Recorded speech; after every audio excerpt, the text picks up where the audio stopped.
Story 1. The voice in the vent when Laura moved into her new apartment. The first thing she noticed was the vent above her bed. It was old, painted over too many times, and the slats rattled whenever the wind blew. She didn't think much of it until the third night. She woke up at 2:37 a.m.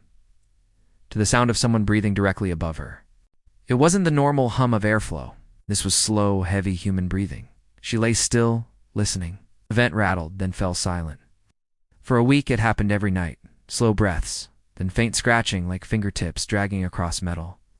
The building manager insisted it was just the pipe settling, but Laura knew the difference between pipes and someone deliberately touching something. One night, exhausted and fed up, she climbed onto her bed, stood on her toes, and put her ear right against the vent. At first, there was nothing. Then, as clear as someone standing inches from her, a whisper came through the slats. "Don't. Ow. Look up." Her entire body froze. She stepped back so fast, she nearly fell off the bed.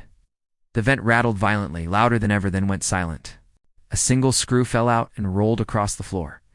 Laura left that night. She didn't even bother packing. The next tenant reported hearing the same heavy breathing, except now, it started on their very first night. Story 2. The house with no footprints.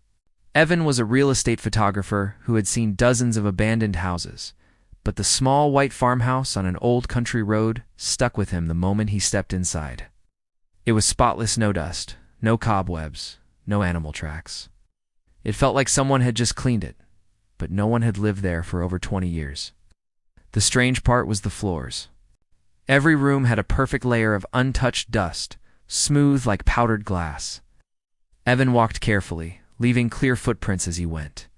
He photographed every room during daylight, then locked up and left. The next morning he returned to finish a few shots he'd missed. When he opened the front door, he felt his chest tighten.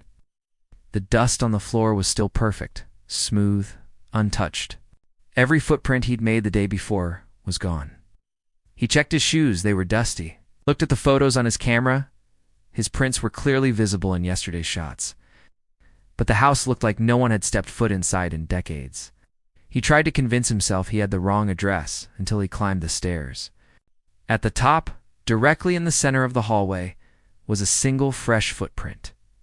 Not his. Bare, wet, and pointing toward the room he was standing in. Story 3. The person at the window, Mara, had lived in her small lakeside cabin for years, tucked far from the nearest town. It was peaceful, quiet mornings, still water, and not a single neighbor in sight. But every night, just after midnight, her dog would wake her up by growling at the bedroom window. The first night, she saw nothing except her own reflection in the glass. The second night, she thought she saw a shape in the trees. By the third night, she was sure someone was out there. Her dog growled deeper this time, backing away from the window with his fur raised. Mara slowly approached, heart pounding, and pulled back the curtain just an inch. A face stared back at her, not pressed against the glass, not distorted, just standing outside in the dark, motionless, watching her. The eyes didn't blink. The head didn't tilt. It was like the figure wasn't breathing. She stumbled backward, grabbed her phone, and called the police. They came within minutes, searched the woods, and found nothing. No footprints. No signs of anyone moving through the brush.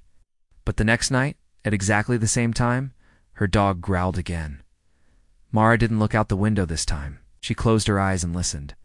There was a slow, rhythmic tapping on the glass, like a fingertip, knocking gently for her attention. She moved out 2 days later. The cabin is still empty, but neighbors on the far side of the lake say they sometimes see a figure standing by the window after midnight just watching. If you enjoyed this story, don't forget to like and subscribe for more. Stay safe out there.